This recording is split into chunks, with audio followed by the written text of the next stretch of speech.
یوں لگتا ہے کہ جیسے جب ہم اس کے بارے میں بات کر رہے ہوتے ہیں یا اس کا مظاہرہ دیکھ رہے ہوتے ہیں، ہم کوئی گناہ کی بات کر رہے ہوتے ہیں۔ دنیا میں یہ بہت اہم فنون ہے، خوشی کو سیلیبریٹ کرنے کے لیے، فیسٹیوٹی کو انجوائے کرنے کے یہ طریقے ہیں، اس میں کوئی برائی نہیں ہے، کوئی گناہ نہیں ہے۔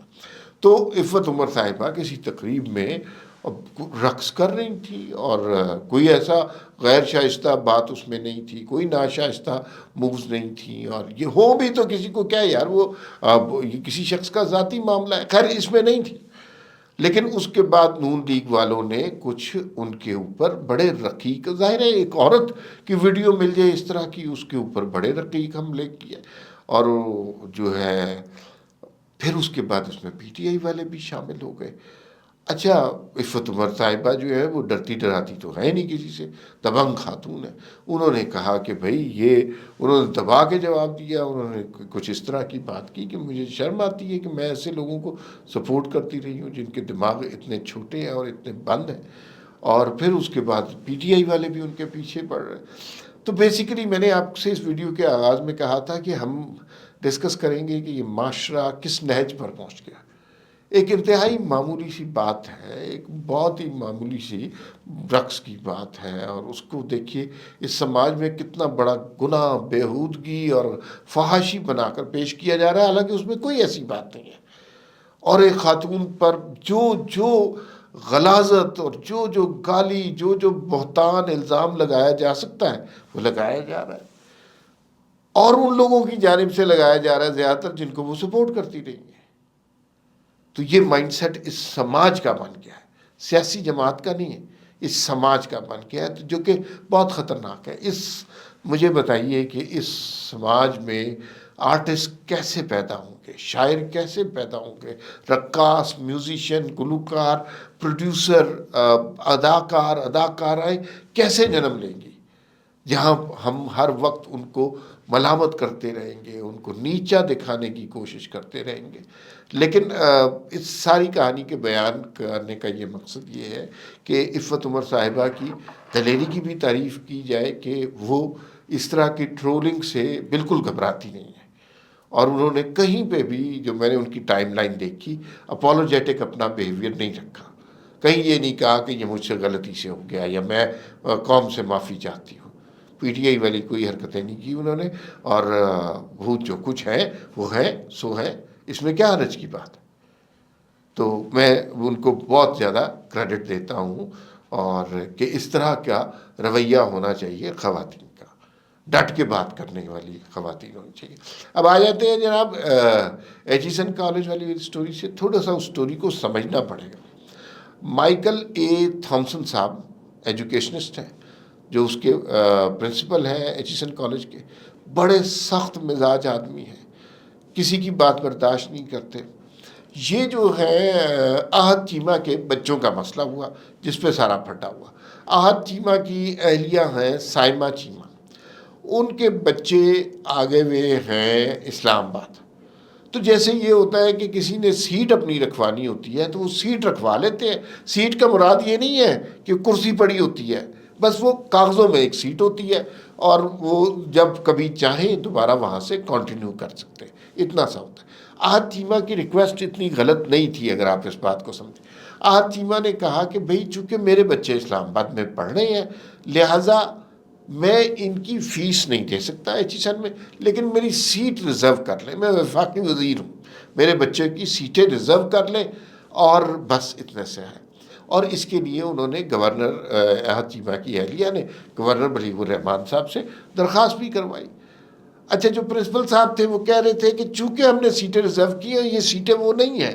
پھر سن لیجیے، یہ وہ سیٹیں نہیں ہیں جو کرسیاں کہلاتی ہیں، یہ سیٹیں صرف کاغذات میں ہیں کہ آج سے 2 سال بعد، 5 سال کے بعد اگر ان بچوں کو دوبارہ ایڈمیشن چاہیے ہوگا تو وہ وہاں سے سٹارٹ کر سکیں گے۔ تو وہ انہوں نے، پرنسپل صاحب نے بات نہیں مانی، انہوں نے کہا کہ زبردستی فیس دیں۔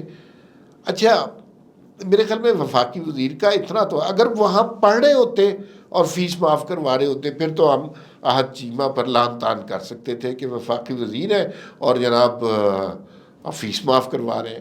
لیکن یہاں پہ یہ بات بھی ہے کہ ظاہر ہے کہ آنیسٹ آدمی ہے، انہوں نے کوئی حرام کا پیسہ نہیں کمایا ہوا، اس لیے انہوں نے یہ کیا کہ بھائی حلال روزی کمانی ہے تو پھر اس کے بعد 2 اسکولوں کی فیس نہیں دے سکتے ہوں گے؟ تو انہوں نے کہا یہ عطا تارڑ نے بھی اس معاملے پہ اچانک بیان دے دیا اور اپنی وضاحت پیش کی کہ بچے جب اسلام آباد میں ہیں تو فیسیں کیوں لاہور میں دی. لیکن یہ بین الاقوامی طور پر پاکستان کے لیے ایک ہزیمت اور تضحیک کا ذریعہ. یہ جو مائیکل اے تھامسن ہے، یہ ظاہر ہے بڑے ایجوکیشنسٹ ہیں، ان کا دنیا میں نام ہے، اور پاکستان سے یہ خبر جائے گی کہ ریاست اور حکومت کی طرف سے پریشر ڈالا گیا اور ایک آدمی ڈٹ کے کھڑا رہا اور اس نے ریاست کے سامنے جو ہے غیر ملکی نے دباؤں کے سامنے جھکا نہیں اور اس نے استعفیٰ نہیں دیا، اور اس نے استعفیٰ دے دیا اور لیکن کسی کا جبر قبول نہیں کیا، تو یہ سٹوری اور طرح کی بنتی ہے. تو اس کا امیج پاکستان کے حوالے سے اچھا نہیں بنے گا. خیر دیکھتے ہیں یہ سٹوری کیسے ڈیولپ ہوتی ہے. فی الوقت اتنا ہی، پھر ملاقات ہوگی. اللہ حافظ.